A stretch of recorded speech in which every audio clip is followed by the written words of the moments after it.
Alright, hey guys, my name is Shadow, and welcome back to some Elite Dangerous. Today we're doing something awesome, and we're going to take a look at part 1 of the Chieftain build. Yes, the Chieftain has arrived. Roll that intro!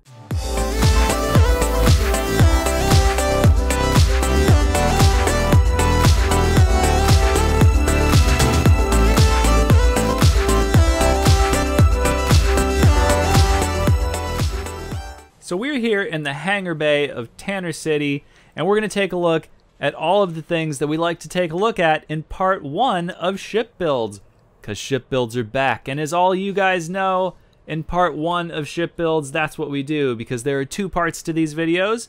In the first part, we take a look at all the stuff that's actually on the ship, and in the second part, we actually go fly the ship around and blow some stuff up. So let's take a look at the stuff that's on this ship. Now this is a pretty standard bounty hunting loadout.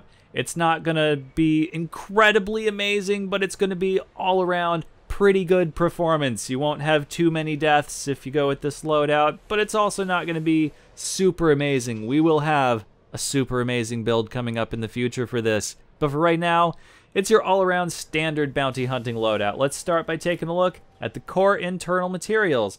So the first thing we have here is the military grade composite for the hull material. Now this ship is fully upgraded.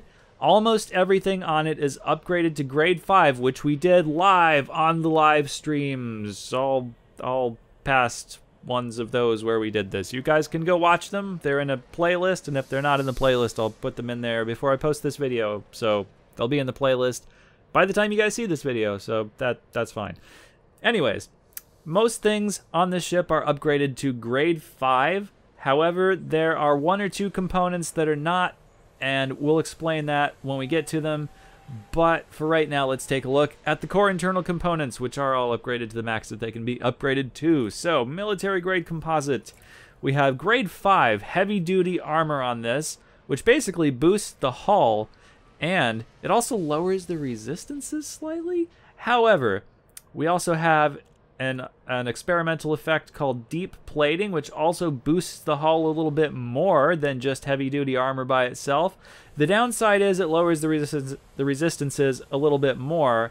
However, we get enough of a boost in the resistance that the gain that we get makes the resistances actually slightly higher than they are just stock. Now, there's still a little bit of negative to the kinetic and the explosive resistance, but as you can see with the thermal resistance, we actually gain 1.8% resistance, so that's not bad.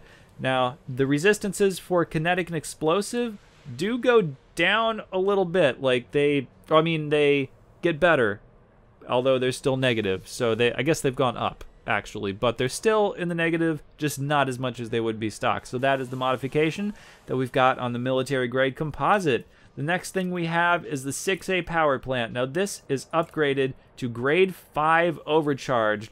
You probably don't need this much power on your Chieftain. However, with this build, as you can see, we are at, when we're deployed, drawing 32.46 megawatts of power, whereas our total reactor output is 34.19 megawatts. So we're pretty close, but we're still in the safe margin there. We won't have to use any kind of module priority here or anything. We have plenty of power for this build. You could probably get away with a grade 4 overcharged power plant if you really didn't want to spend the materials for grade 5, but if you have the engineer unlocked, why not just go with the maximum?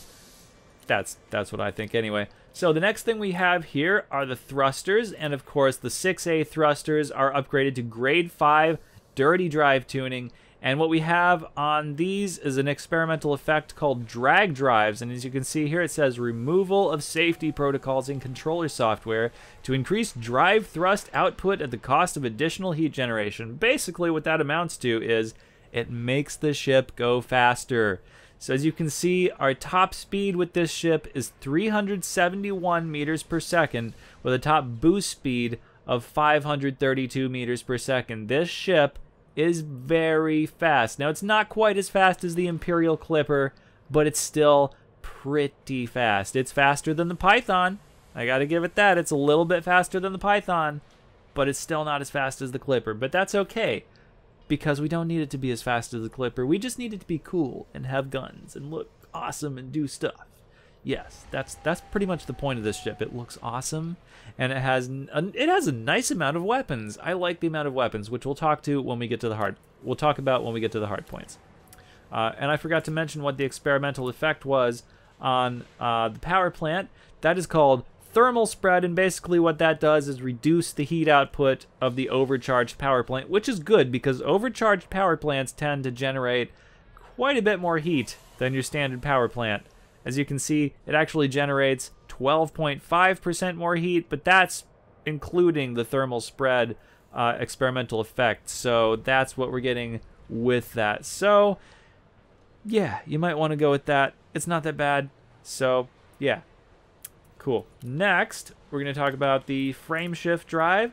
That's a pretty standard modification. We have increased range on the frame shift drive, and that's grade 5. So what we're getting with that is 24.37 light years, which is not bad for a combat ship. I mean, it's not the most amazing jump range ever for like an exploration vessel that gets like upwards of 50 light years or something like that, but for a combat ship, 24.37 light years is pretty good. I'm happy with that. I mean, before we modified this, we were getting about 16 light years per jump or something, and that was not great. I was not impressed with that at all, but grade 5 upgraded is great. Now we just have double braced as the experimental effect on here, and basically that just gives the module a little bit more integrity and stuff like that. And I've only done this particular experimental effect because that's pretty much all I had the materials to do when I was at the engineer.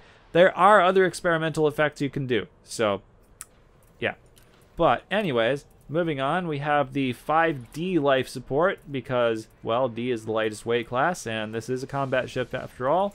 But we do have a modification on here to make it even lighter, so it's just barely taking up any weight at all. You can see that the mass has gone down from 8 tons to just 2.86 tons for a 64.2% reduction in mass, which is pretty nice.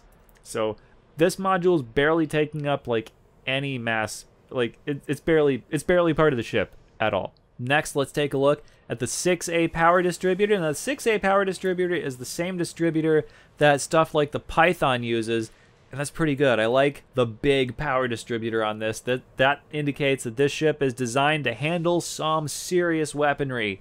And yes, it can handle some serious weaponry, as we will see in the next part of this video. In part 2 of the build video for this ship. So let's take a look at the modification we've done in here. So of course, we've gone for grade 5 charge enhanced power distributor.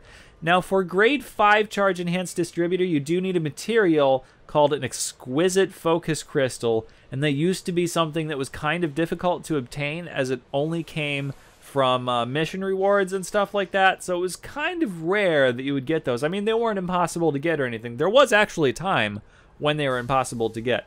However, now, with the new material traders, you can just go to a material trader, trade some stuff, and come out with an exquisite focus crystal or two. It's not that big a deal. We are going to talk about the traders in an upcoming video that'll probably be sometime after part 2 of the build video for this ship, but we are going to talk about the new material traders. So anyways, we have grade 5 charge enhanced power distributor.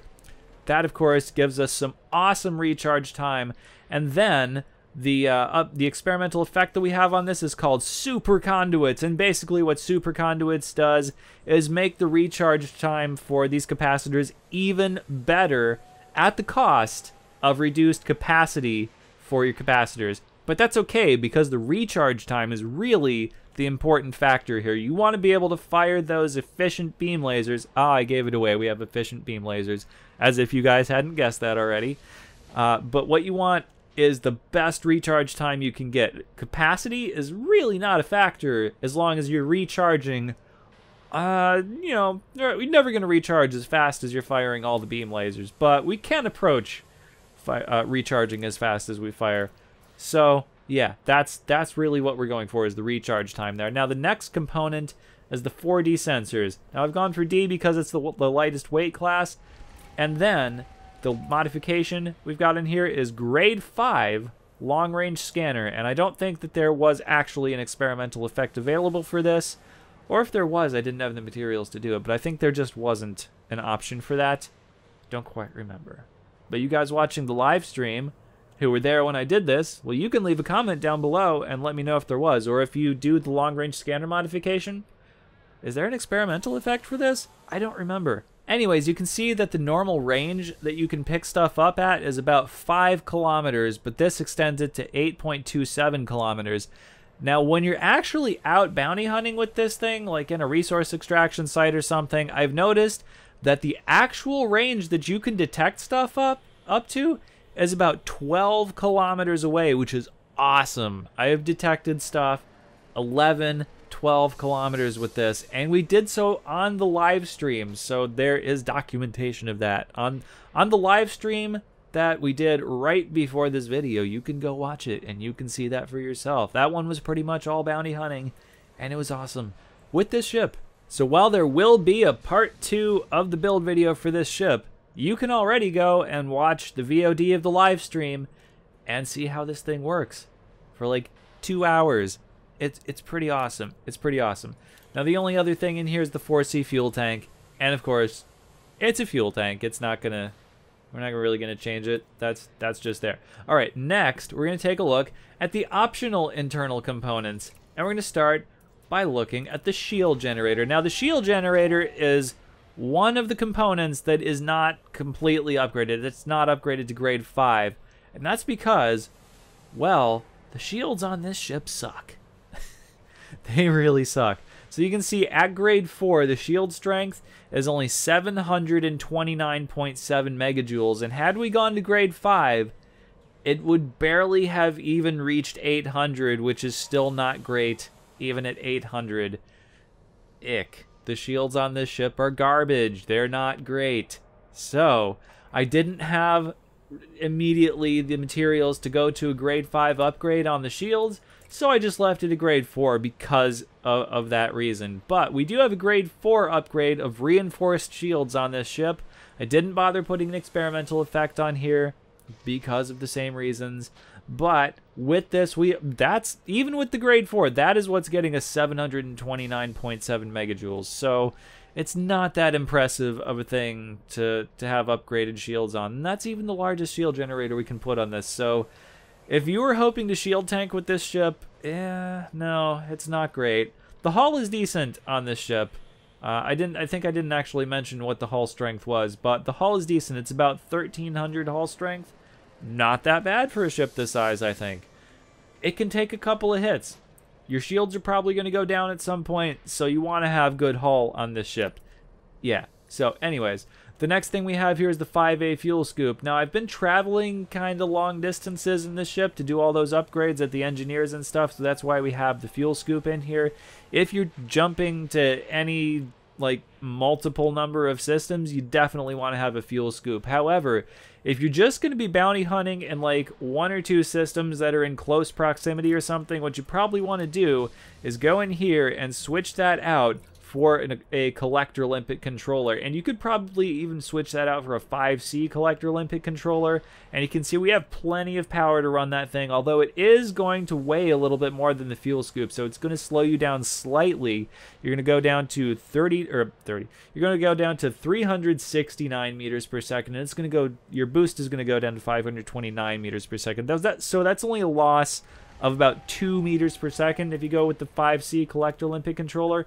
Of course, you could always go with the D, and then you're only losing about 1 meter per second, but that's up to you. Now, the next thing we have in here is the 4E cargo rack, which holds 16 things of cargo. Mainly, we have this in here so that when you put the collector limpet controller on the ship, you have somewhere to put the limpets. Now, you don't necessarily have to put 16 limpets in here, but you can. But you got to realize the more limpets you put in this thing, the more weight you're carrying, and the slower the ship is going to go. So that's up to you. If you're going to go out specifically hunting materials for upgrades or something, that's probably something you want to do. If not, well, then you probably just want to go with the fuel scoop and just leave the cargo bay empty if materials are not that big of a deal to you. The next thing we have in here is the 2G planetary vehicle hangar. That's not strictly necessary for bounty hunting, but I like to do other shit with this ship. We can go gather materials on planets. This is a pretty good all-around ship. It's not even just a good bounty hunting ship. It's a pretty good, like, doing whatever you want kind of ship, as long as you put a vehicle hangar in it. Now, one thing I was kind of expecting on this ship, and we didn't actually get, was the ability to put a fighter bay on this ship. I was kind of expecting that, and then we didn't get it. But we did get that with the Type 10 Defender. So we'll talk about that ship in another video, obviously. But on this ship, no fighter bay. Sorry, guys. Take it up with Frontier. I would have liked one, too. I thought that would have been cool. I thought this would have been kind of an alliance ship to rival the Federal gunship, on which you can put a fighter bay, and it's about the same size as this ship. I don't know. I don't know why you can't. I would have loved to have one.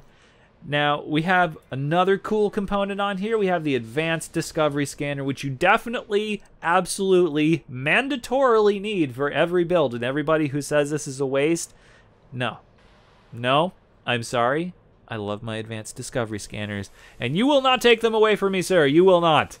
I will have Advanced Discovery Scanners on every build. They will be the main component. They will be the centerpiece of every build. And the more that you say that they're useless, the more I will put them on every build. Anyways, let's go down and see what else we have on this ship. So we do get 3 military compartments on this ship, and you need shield cells for this thing. You need them. You absolutely need shield cells because, like I was saying earlier, the shields are garbage.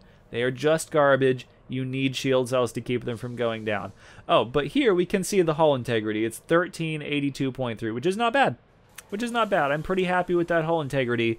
It's somewhere similar to the Python. I mean, the Python can be a little bit more or a little bit less depending on the materials and the upgrades you do to it, but it's similar. I think the Python may be around 1600 on my particular version of the Python, but that's pretty good, 1382. Anyways, let's get back to talking about the shield cells.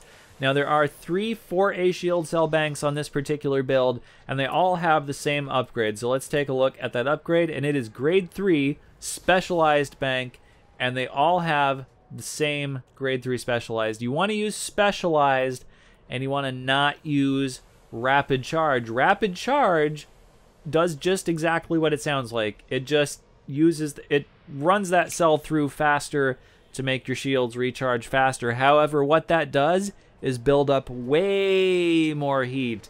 So if you use a shield cell on this ship with specialized grade 3, your heat will spike up to maybe 120% briefly, and then it'll cool right back down pretty quickly. You can see that the thermal load on the shield cells here is actually reduced by 15.2%. So that's pretty nice. With specialized, it doesn't even get as hot as it does stock. This actually keeps your ship from getting as hot as it would if these shield cells were just stock. So you definitely want to be using specialized shield cell. Now, it does actually also give you a little bit more of a recharge with each shield cell, and it takes the thermal load down. So that's awesome. That's awesome. Way better than rapid charge. There's really no reason to be using rapid charge. Nobody should use that upgrade. I think it's that upgrade is garbage. That upgrade is just complete garbage. Don't even waste your materials doing rapid charge shield cell banks. It's not worth it. Just don't. Just take my word for it. Don't. Okay. Now we still have to look at the utility mounts and the hard points. So we'll save the hard points for last, even though I bet you guys can guess what sort of things we have on there. Let's look at utility mounts. So let's start with the top thing here. We have an upgraded kill warrant scanner. Now this is a legacy upgrade. I had this sitting around in my storage thing, so I didn't actually upgrade this at an engineer with the new system, and this is the only component on the ship that is a legacy upgrade. But let's take a look at it. We have grade 3 fast scan. I think there is actually maybe a grade 5 fast scan upgrade, so we'll probably go and do that at some point. But in the meantime, I had this sitting around, so I didn't worry about it. But grade 3 increases the scan time from 10 seconds to 5.8 seconds. If you don't think that's a big deal, then you've never used a kill warrant scanner before. It's a big deal. That's 42.1% faster. It's a big deal. It is a big deal. Now, the downside of this is it decreases the range at which you can scan that target. Normally, it's about 3 kilometers. With this upgrade, you need to be somewhere inside of 2 kilometers, like somewhere between 1.5 and 2 kilometers to use this. I don't find that that's that big a deal. This ship is very fast. It's very fast. And it's really maneuverable too. So having this upgrade on your kill warrant scanner, very helpful. And the decrease in range really isn't a detriment at all. Oh, in fact, right here it says the normal is 3 kilometers. It decreases to 2.35 kilometers. In actuality, I think it's actually less than that when you're out bounty hunting. But it could be this. Yeah, it's something approximately like that. But yeah, it might be a little bit less. So anyways, let's look at the other things we've got on here. Now, I do have a grade 5 upgraded heavy-duty shield booster. This is also a legacy upgrade, but it is grade 5, and I didn't redo any of the shield boosters at the new engineers from the 3.0 Beyond update because, again, the shields are garbage. Why waste the materials? Why waste the materials to upgrade something that's not going to be that great anyways when it's done? I don't know. Yeah, okay, if we upgraded the shields to grade 5 and we went to DD Vaderman and did all of these shield boosters grade 5 with the new system, we'd come out with maybe you could possibly squeeze 1,000 megajoules out of these shields. Maybe, I doubt it. Probably 900 is more likely. So I'm not that worried about it. Again, I'm going to say this again. The shields on the ship are garbage. Just don't rely on them. I mean, it's not like the shields are going to go down in like 2 hits or anything. They'll last you a good fight with an Anaconda, but you probably will end up with 1 ring left unless you use a couple of shield cells in there. So that is one reason we have 3 shield cell banks on this ship. So, yeah.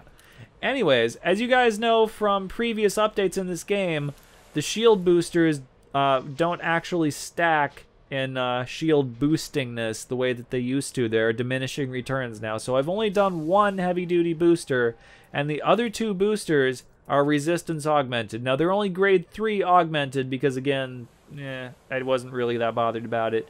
But we do have some good increases on our resistances. You guys can see they're all about 7.5, 7.3%. And then this one, I think, is somewhere around the same, 7.4% for all of them. And we didn't actually get any further shield boosts. These are all legacy upgrades. In fact, all of the utility things are legacy upgrades. Now let's look at the hard points. So here we have what is arguably the most important part of the build, the weaponry. Now this ship has 2 large, 1 medium, and 3 small hard points. It's pretty nice. It's pretty nice. So, what we have on here, of course, are 2 large beam lasers and 1 medium beam laser, and all of the beam lasers have exactly the same upgrade. Well, they don't all have concordant sequence. Only this particular beam laser has concordant sequence, but all of the rest of the beam lasers have grade 5 efficient weapon placed on them because that is, without a doubt, the best upgrade for beam lasers in the entire game. Why would you even do anything else? I mean, you can just fire these forever, and they never stop working. You can just fire them all day, especially with the grade 5 charge enhanced distributor on this thing, with the experimental effect that makes it recharge even faster. Oh my god, you can just fire this thing for almost practically forever, like virtually forever. Not quite, but quite a long time. Quite a long time. And we'll take a look at that in part 2 of this video when we're actually firing these. But it's great. It's just great. We got very good rolls on these. Well, I mean, like you can get a crappy roll with the new engineers. It's not that kind of RNG anymore. Each roll you do is guaranteed to be better than the last one. And if you guys have been watching my live streams, you'll know how that goes. So anyways, all of the beam lasers on this ship are the same. And then, of course, you guys probably already know what we're going to have on the multi-cannons if you've watched any of my other build videos. Of course, we have grade 5 overcharged weapon, and on this particular multi-cannon, we have an experimental effect called oversized, which does exactly what it sounds like, and it causes this particular weapon to do even more damage than just overcharged weapon by itself. And you can see that stock, this will do 6.8 DPS, but with the upgrade, it does 11.7. That's with oversized, of course. Now we can see what this does without oversized by looking at just another one of these things right here. You can see without the oversized experimental effect, we're getting 11.2 DPS, which is still awesome. That's up from 6.8. These guns are great. However, what I found having used this ship a bit already during the live stream, is that I barely have to use the multi-cannons at all. These 3 beam lasers are enough to take down anacondas by themselves. Well, provided you target the power plant. But, you know, if you're in a smaller ship like this, fighting something like an anaconda, you should definitely be targeting power plants. That is a valid tactic. Don't let anybody tell you that that's not a valid tactic. Targeting power plants makes sense. It's you or them. It's war. It's not like an honorable duel and I'm gonna, you know, not target. No, target the power plant, be sneaky, just kill the other guy, don't get killed by the other guy. Target that power plant. Use these beam lasers, and you barely have to use these multi-cannons at all. Now, when you do use the multi-cannons, they're pretty good. I mean, they're class 1, so it's not like they're going to be super devastating, but they're pretty good. Against something big like an anaconda, though, class 1 weapons, they do damage. I'm not saying they don't do damage. They definitely do damage, but they're not the most effective thing. Against smaller targets, however, pythons, imperial clippers, things smaller than that, oh yeah, these tear them up. They tear them up real nice, so you will have no problem with these. But I'm just saying, against bigger ships, they're not super effective. So in the future, in a different build video, we're going to take a look at replacing the multi-cannons on this ship with other things. And I'm not going to tell you guys what those other things are, but if you've been watching the live stream, you probably know what those other things are going to be. So, anyways, that concludes this look at the build for the Chieftain. Well, this bounty hunting build for the Chieftain anyway. There will be other build videos for the Chieftain coming up in the future, but this is part 1 of the all-around good bounty hunting build that I don't know what I'm calling yet. It'll probably be in the title when I figure out what I'm calling this build. Something like the Mad Dog or the Bulldog or something like that. I don't know, because this ship reminds me of like a big like Pitbull dog or something like that.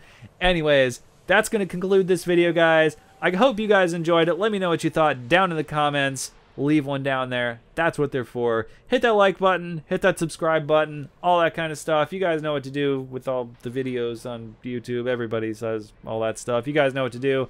All right, guys, that's it for me. Thank you guys for watching, and I will see you guys in part 2 of this build video, where we will be shooting things in a Haz-Res.